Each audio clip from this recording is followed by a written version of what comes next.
être celui qui va réconcilier les Ivoiriens. Parce que quand on veut parler de réconciliation, il faut se réconcilier avec soi-même d'abord et autour de soi avant de parler de réconcilier les Ivoiriens. On a vu dernièrement, depuis que M. Laurent Gbagbo est revenu de La Haye, il n'a jamais pu prononcer le nom de son ex-épouse, Simone Yves Gbagbo. Il n'a jamais pu, Charles Blé Goudé. Aujourd'hui, il fait un peu, j'étais moi non plus avec M. Afi Nguessan.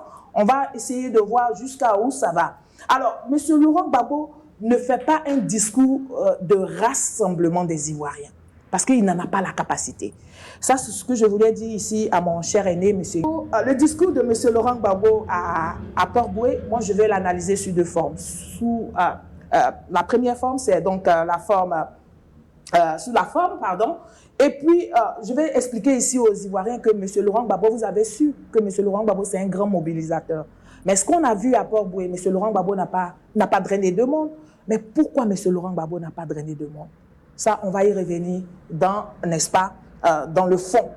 Dans la forme, toujours, j'ai trouvé un M. Laurent Gbagbo très affaibli. Un M. Laurent Gbagbo très affaibli physiquement, qui ne peut pas vraiment tenir debout 5 minutes. Un M. Laurent Gbagbo qui peine à articuler ses mots. Un M. Laurent Gbagbo qui n'est plus audible au peuple de Côte d'Ivoire. Parce que les Ivoiriens aujourd'hui, ils entendent beaucoup d'autres sons de cloches que Laurent Gbagbo ne figure même pas dans ces sons de cloches-là. Ça, je voudrais signaler ça. Je voudrais vraiment souligner cela. Maintenant, pour le fond, M. Laurent Gbagbo, son discours, il cherche simplement un soulèvement populaire. Ce qui n'a pas pu réussir en octobre 2020, c'est-à-dire la désobéissance civile, M. Laurent Gbagbo, M. Henri Konan Bédié étant décédé, paix à son âme, M. Laurent Gbagbo veut prendre le relais. Il veut prendre la tête du CNT.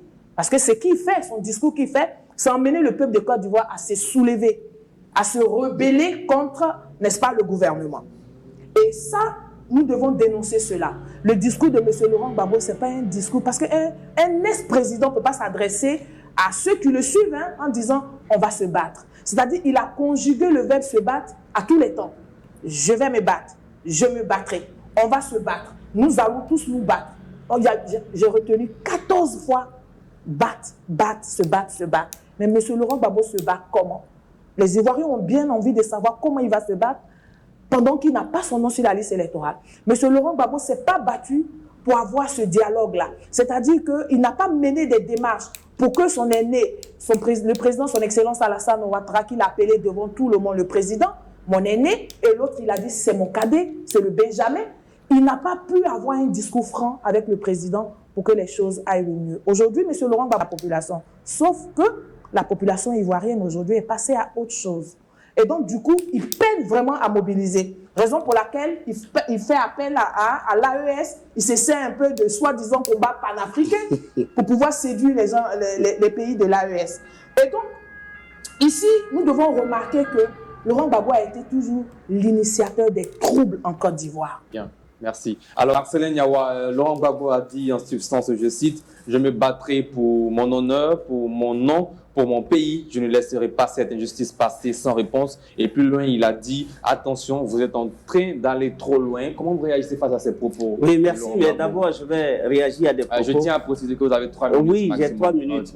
Quand Mme Seri dit que Gbagbo Laurent n'a pas drainé du monde, Gbagbo n'est plus audible, que la désobéissance civile qui avait été faite en 2000, tout ça, il met ça sur 2020. Alors, combien de militants avaient été mobilisés à Port-Boué? Attendez, laisse-moi finir. C'est moi qui ai évoqué le point. Bien, mais c'est moi qui pose des questions sur ce plateau. Oui, d'accord. Donc, laisse-moi. C'est une question, c'est une relance. Combien de militants ont été mobilisés à Port-Boué? Donc, je vais dire que les images que nous avons vues, il n'y avait pas de place vide à cette place où les militants du PPACI étaient à Port-Boué. C'est Laurent Gbagbo qui a drainé hier des millions d'Ivoiriens à Dabou, ne peut pas brusquement ne pas traîner du monde. Donc ça, ce n'est pas un débat. Il a été toujours dit au PPACI. Combien de militants? Attends, je ne suis pas en train de compter, je ne suis pas dans les chiffres. Mais je dis, nous posons la question. Le débat, ce n'est pas de dire. C'est moi qui pose des questions. Oui, mais je dirige mon émission comme je veux. Oui, je suis d'accord, mais moi aussi, je ne suis pas là pour venir délivrer. Je dis que les images. Répondre à toutes les questions que vous posez. Que j'ai vues, j'ai vu M. Sidi. Combien de militants ont été mobilisés à Port-Boué? À Port-Boué, vous étiez journaliste, vous étiez là-bas, vous avez compté comme des militants. étais pas. Bon, d'accord, moi aussi, j'y étais pas, mais j'ai dit les images que j'ai vues. Les images que... Mais c'est une faute de votre part de ne pas aller là-bas en tant que je ne journaliste. suis pas obligé d'aller à Bon, d'accord, donc moi, je ne sais pas, mais j'ai dit les images que j'ai vues, il n'y avait pas de trou sur cette place. Non, moi je ne fais pas de débat sur les trous. C'est une question, les téléspectateurs veulent savoir combien de militants ont été mobilisés par le PPACI. Vous n'avez pas les chiffres, c'est ça. Vous n'avez pas les chiffres, Marcelin Niawa. Je vais dire, vous n'avez pas les chiffres. Monsieur Sidik, vous êtes journaliste, votre rédaction n'a pas de chiffres. Vous étiez là-bas. Vous avez envoyé l'équipe de rédaction. Bon, d'accord. Donc, les sources, je veux dire. Bien, il vous reste une minute pour terminer. Allez-y. Oui, j'ai dit à cette place était bondée du monde, il n'y avait pas de place. Mais je vais dire à... Sur ce plateau, on donne avec des preuves. Vous n'avez pas des chiffres. Mais ça aussi, mais quand la parole, pourquoi tu n'as pas demandé des preuves? On vous a posé des questions. Non, mais monsieur Sidik, soyez logique. Pourquoi vous n'avez pas demandé des preuves à Mme Seri? On a posé la question. Non, elle dit qu'il n'y avait personne là-bas. Pourquoi tu ne lui as pas demandé des militants? Mais j'ai dit, moi je n'étais pas là-bas, mais je t'ai dit que les images... Vas-y, c'est injuste de cette façon de débattre, monsieur. Je me battrai pour mon honneur, pour mon nom, pour mon pays. Je ne laisserai pas cette injustice passer sans réponse. Comment vous réagissez face à ces propos de Laurent Gbagbo? Moi, ces propos ne me surprennent pas de M. Laurent Gbagbo. M. Laurent Gbagbo fait croire à l'opinion nationale et internationale, surtout aux Ivoiriens, que son honneur est bafouillé. Mais n'est-ce pas, M. Laurent Gbagbo? Bafoué par qui? La vraie question qu'on se pose, c'est celle-là. Est-ce que c'est le pouvoir qui bafoue l'honneur de Laurent Gbagbo? En le disant, il parle clairement du président Alassane Ouattara, c'est-à-dire le pouvoir en place. Il a clairement tort. Parce que M. Laurent Gbagbo est cette personne-là même, en tant qu'ancien président, il n'était même pas encore président quand il bafouait l'honneur du président, son Excellence Alassane Ouattara.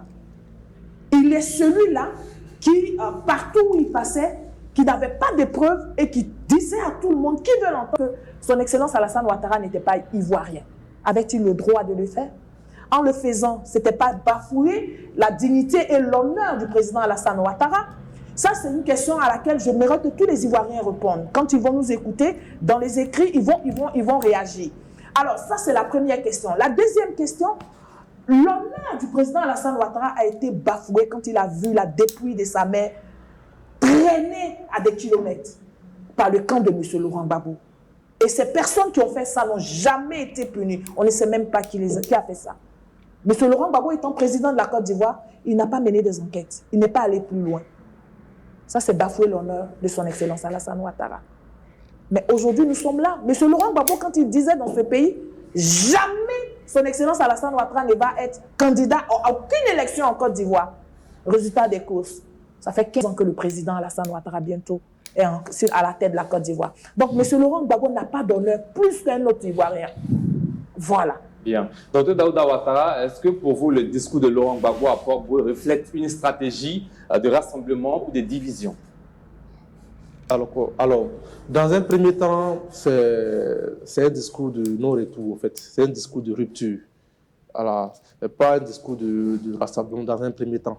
Et ce discours-là, je dirais même que peut-être en plus de 60 ans de combat, peut-être que de lutte, voilà, c'est peut-être l'un des plus mauvais discours qu'il ait tenu de tout son parcours politique. Parce que à cet âge-là, à 80 ans déjà, on s'est dit que tout ce qu'on dit, tout ce qu'on dit et fait, c'est calculé, mesuré, avec beaucoup de sagesse autour. Avant de prendre une décision, bien, avant de parler, on réfléchit, on tourne la langue 7 fois avant de parler. Mais à cet âge-là, avec ce discours que j'ai appris, peut-être que ça aurait été un audio bien par écrit, je l'aurais refusé. Mais il a fallu que ce soit peut-être en vidéo pour que je puisse le croire. Mais même jusqu'à présent, je me pose un certain nombre de questions. Quand je dis qu'on va se battre, alors de quels moyens de pression dispose-t-il? De quels moyens, quelle est sa marge de manœuvre? Quand il dit on va se battre, va-t-on se battre avec les armes? Va-t-on se battre légalement? Ou bien ce sera avec le dialogue? Alors, il y a déjà une certaine psychose autour de ces élections présidentielles. Et je pense que le discours de Laurent Gbagbo de ce samedi-là vient de confirmer cette psychose-là. Alors, c'est ce que moi je ne cesse de dire tous les jours. Nous sommes citoyens de ce pays. Nous n'avons que ce pays. Et s'il brûle, nous allons brûler avec. Alors que eux, ils ont des filets sociaux qui peuvent leur permettre de se mettre à l'abri, de se mettre en sécurité. Alors que ces monarques-là, quand ils disent les monarques, le président Laurent Gbagbo, le président Alassane Ouattara, puissent s'asseoir, discuter avec, si possible, avec les autres leaders exclus, qu'ils puissent s'asseoir, discuter, trouver un terrain d'entente pour n'est-ce pas, balayer cette psychose-là de la tête des Ivoiriens, parce que les Ivoiriens ont peur. Nous autres jeunes générations-là, nous sommes la relève de ce pays, et nous ne voulons pas hériter d'un pays en ruine. Nous ne voulons pas hériter d'un pays où l'économie est à plat. Nous ne voulons pas hériter d'un pays où tout est à refaire. Nous ne voulons pas hériter d'un pays où à chaque fois qu'il y a des élections présidentielles, ce sont des milliers de morts, des dizaines de morts. Regardez-vous, figurez-vous que ce sont les leaders. Le problème de la Côte d'Ivoire, ce sont les leaders politiques. Parce que c'est la haine des leaders politiques entre eux là qu'ils distillent à leurs partisans. Et c'est cette haine-là qui gangrène la population, qui crée toute cette psychose. Après, du moment où les leaders s'asseyent pour parler, pour trouver un terrain d'entente, vous allez trouver que nous allons tous vivre en harmonie. Les élections vont se dérouler, bien se dérouler, et chacun va vaquer. On a vu par le passé des dialogues politiques. On a même eu 5 dialogues politiques, mais cela n'a pas empêché, lors des élections de 2020, par exemple, des violences par endroits. Effectivement. Mais cette fois-ci, je pense que c'est un peu différent. La sincérité. La sincérité, parce que c'est ce que je disais d'entrée de jeu. Il y a l'âge. Le président Laurent Gbagbo a aujourd'hui 80 ans. Le président Alassane Dramane Ouattara a plus de 80 ans. Je pense qu'à cet âge-là, c'est la sagesse. Tout ce qui doit être pris comme décision est calculé, est balayé. C'est-à-dire, tout est sécurisé, tout est canalisé. Alors, si nos grands-pères, le président Laurent Gbagbo et le président Alassane Dramane Ouattara ne peuvent pas nous donner la paix, nous léguer ce pays dans la paix, peut-être de libérer le tablier, mais qui n'écrit pas des milliers de morts avant. Merci. Dernière question, Eric Baella, avant la pub. Tour de la pub, et puis avant la pub, Eric Baella avait la parole. Salut. Voilà comment ça sort, et c'est comme ça sort. Ouais. Voyez-vous, voilà une Ivoirienne qui soutient un étranger dans son propre pays qui a toujours détruit la Côte d'Ivoire. De 1990 jusqu'à aujourd'hui, ce monsieur ne fait que détruire la Côte d'Ivoire. Mais quand on rentre dans les détails, cette dame fait croire que la bête noire de la Côte d'Ivoire, c'est notre pépé Laurent Gbagbo. Mais je ne sais pas si elle a une mémoire quand elle parle. Elle dit non. Le président Laurent Gbagbo veut faire un soulèvement populaire. Oui, il veut faire un soulèvement populaire parce que les Ivoiriens vivent mal. Voilà pourquoi il veut un soulèvement populaire pour crier le ras-le-bol de la gouvernance de ce pantin qui est là, de ce grigou, ce vieux grigou qui est là, qui est en train d'emmerder la Côte d'Ivoire. Et de ça, on veut parler. Non seulement, moi je veux parler de la chaîne aussi. C'est quelle chaîne-là? Ça s'appelle, je crois bien, je vais me rappeler de la chaîne. Ça s'appelle Reflect TV, c'est ça. Ouais, c'est le nom que j'ai eu sur cette chaîne-là. Mais cette chaîne-là, elle est typiquement RDR. Alors pourquoi vous voulez inviter les autres partis venir débattre sur votre chaîne, sachant très bien que vous ne pouvez pas donner la possibilité aux autres de pouvoir s'exprimer? Quand vous allez sur cette vidéo, vous allez comprendre mieux. Je reviens à la dame. Elle s'appelle Solange Seri.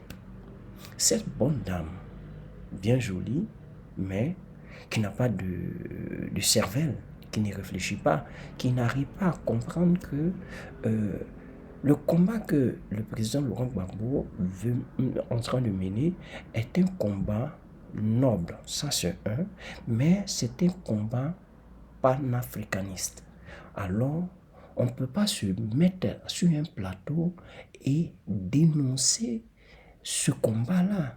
Parce que aujourd'hui, le président Laurent Gbagbo ne lutte pas pour lui, mais il lutte pour toute l'Afrique. Quand en 2010, M. Laurent Gbagbo criait sur tous les toits pour dire « Regardez, ce monsieur-là, il n'est pas ivoirien, il ne peut pas être candidat en Côte d'Ivoire. » Vous les mêmes, vous avez crié qu'il est xénophobe. vous avez crié sur tous les toits que ce monsieur, il n'aime pas les nordistes. Vous avez crié sur tous les toits de n'importe quoi. Ce monsieur, il est venu. Ce vieux Grigou, il est arrivé au pouvoir. Qu'est-ce qu'il a fait de bon? Rien de bon. Aujourd'hui, les gens crient leur ras-le-bol par rapport à tout ça. Il y a un collectif du port autonome d'Abidjan qui ont été renvoyés par manque de, je peux appeler, capitalisation, appeler ça comme ça, dans le sens qu'ils n'arrivaient plus à pouvoir payer les employés, ils n'avaient plus de ressources, ils n'avaient plus quoi que ce soit. Après leur licenciement, ils ont eu à employer le double de nombre qu'ils ont renvoyé. Mais cela veut dire quoi? Ça veut dire quelque part qu'ils ont fait une sélection de ceux qui doivent travailler dans ce poste-là. Ça, c'est un. À la RTI, ça a été la même chose. Celui-ci a même donné des chiffres qui dit ils ont été 200 personnes à être renvoyées pour la même raison que du port. Et après leur départ, ils ont employé 600 personnes. Mais ceux qui ont été renvoyés là, ils sont meilleurs que ceux qu'ils ont recrutés là. Je crois pas. On continue par les mensonges parce que le RDR ne fait que mentir, parce que le RDR a vraiment peur de l'opposition. Donc, pour mieux défendre sa maintenance au pouvoir, il faut mieux dire, il faut mieux s'aimer le mensonge partout où il passe. Elle dit encore que M. Laurent Gbagbo a dit qu'il va se battre. Il a dit 14 fois qu'il allait se battre. Mais, madame, il va dire 20 fois qu'il va se battre, mais il n'a jamais dit qu'il va prendre les armes. Comme il a dit dans son discours, il a dit, vous les jeunes, vous demandez un mot d'ordre.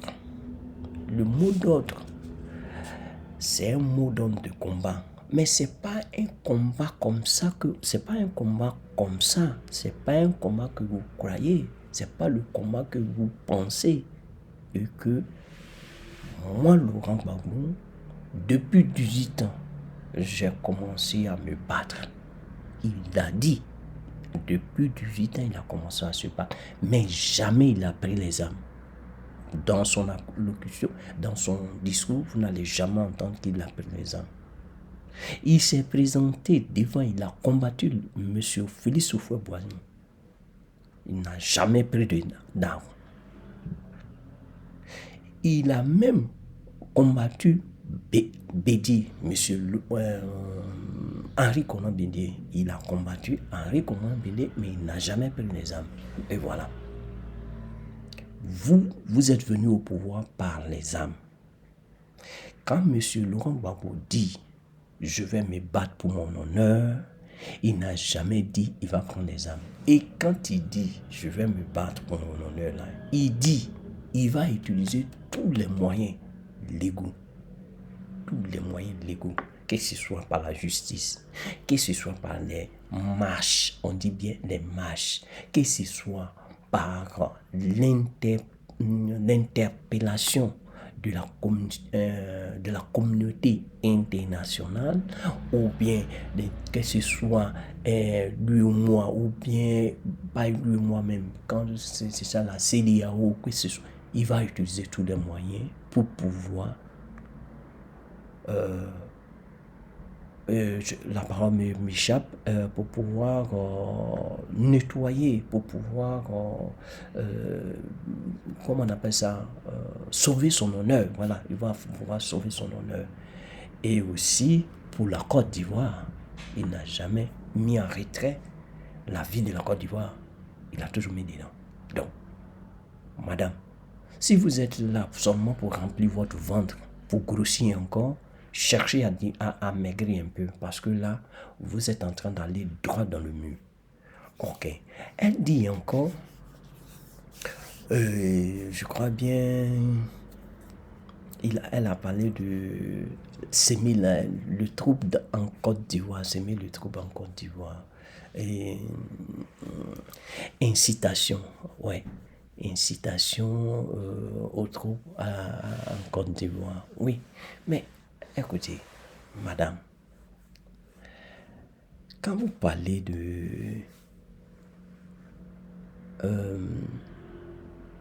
d'incitation,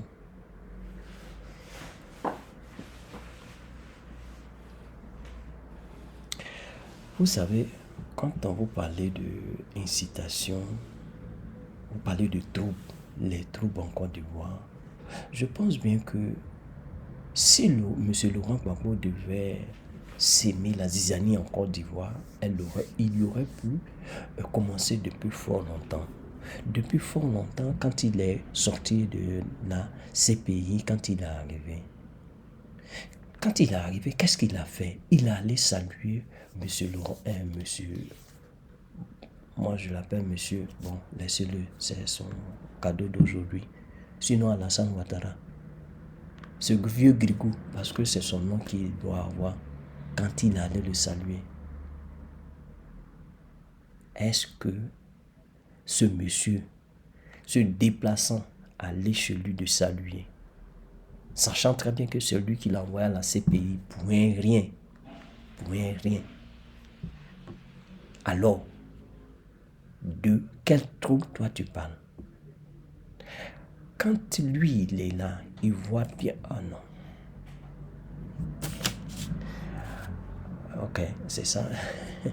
En fait, quand M. Laurent Gbagbo, il va saluer ce vieux grigou là, et que ce vieux grigou lui dit, je le remercie par rapport à l'aide qu'il m'a apportée quand ma mère est décédée. C'est là que tu appelles bafouer l'honneur de vieux grigou là, ce vieux grigou de machin là. Ah bon? Je ne sais pas si tu réfléchis, je ne sais pas si tu as une mémoire, ou bien je ne sais pas si ils ont fait un lavage de cerveau, s'ils ont fait un lavage de cerveau. Bon, si ta cervelle roule dans le bon sens, ben, je pense bien qu'il va falloir voir ça un peu parce que en ce moment où on parle, je crois bien que vous ne faites pas attention à tout ce que vous dites. Vous ne savez pas que vous faites beaucoup de mal aux Ivoiriens en disant ces mensonges-là. C'est grave, c'est grave. Vous ne pouvez pas aller dans ce sens-là. Surtout moi, ça me fait mal. Ça me fait mal que toi, tu es une Ivoirienne pure, 100%. Et tu te lèves, tu vas adorer, j'appelle ça adorer parce que parler de cette manière-là, c'est adorer une personne. Ce n'est plus, comment on appelle ça? Ce n'est plus suivre un leader. Oui, moi, ce n'est plus suivre un leader. Parce que ce monsieur n'est pas un leader, comme on le dit.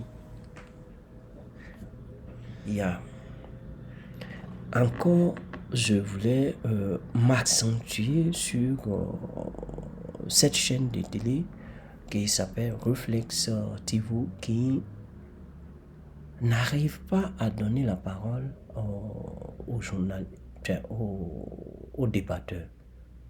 Équitablement, je vais dire, parce que à plusieurs reprises, il a eu à donner la parole à Madame Solange, qui a parlé pendant plus de 3 minutes et il a précisé à monsieur le débatteur de journaliste, c'est un analyste politique qui parlait du PPACI, en fait, qui avait 3 minutes. Mais dans les 3 minutes, le gars l'a interrompu pendant ces 3 minutes et il n'a même pas pu développer le sujet qu'il avait été assigné. Ok. Et à 1000 reprises, ça a été comme ça, sur ce débat-là. Sur ces chaînes-là, moi je pense bien que nos frères du PPACD, que ce soit du PDCI ou bien du FPI, nos frères du, comment on appelle ça, COGEB ou bien de l'autre côté de Sorodium, qu'ils n'aillent pas là-bas, parce que ils vont jamais réussir à pouvoir apporter une contradiction au débat qui est mené là. Donc, quittons dans ça.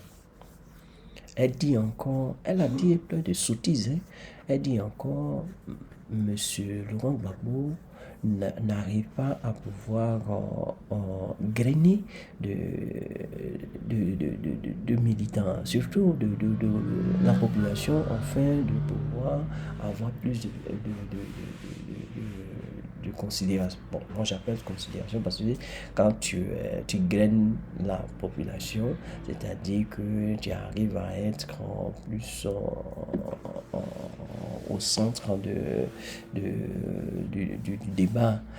Et ce que je veux dire par là, parce que j'ai quand même un peu de la peine d'analyser un peu ce qu'elle voulait dire par là, que le président Laurent Gbagbo veut séduire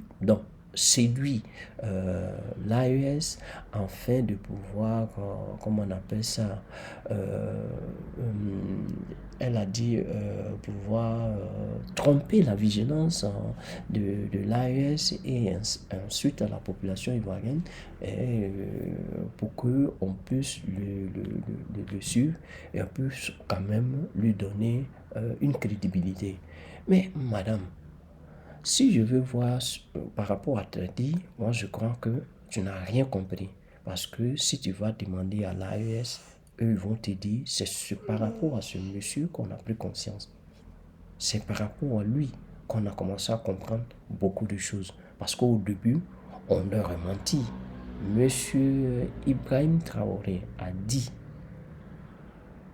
en 2010-2011, on leur a menti que Monsieur Laurent Gbagbo était le fausseur. Monsieur Laurent Gbagbo était celui-là même qui tuait la population ivoirienne, qui ne voulait même pas les étrangers dans le pays, dans la Côte d'Ivoire. C'était faux. Aujourd'hui, on voit le contraire, comme tu le sens aujourd'hui. Si tu vas voir en 90, qui a instauré la carte de séjour? M. Alassane Dramane Ouattara dit que ce projet-là était là et c'est lui qui a mis ça en valeur. En bon, David, mais lui là, il va mal mourir, quoi. Il va mal mourir. Les gars,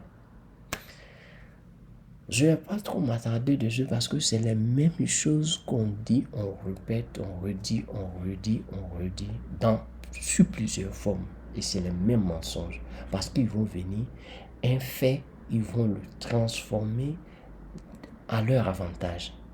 Mais nous, aujourd'hui, nous sommes sur les réseaux sociaux pour vous démentir. Parce qu'il y a des dates. Il y a les dates et il y a les faits. Vous ne pouvez pas venir tronquer l'histoire. Donc, ressaisis-toi, madame. Ressaisis-toi parce que là, on n'est pas dupe. Tu n'as pas venu nous dire, je ne sais pas, des sottises et puis on va te suivre là. Votre candidat là, il ne faut pas qu'il va faire l'erreur de se présenter parce que le jour le 21 juin, quand il va dire, moi, Alassane, je me présente, vous allez voir ce qui va se passer dans la Côte d'Ivoire. C'est là le mot d'ordre du monsieur Laurent Gbagbo. Vous allez comprendre quel est le mot d'ordre. Il va vous dire ça. Donc, à bon entendeur, au revoir.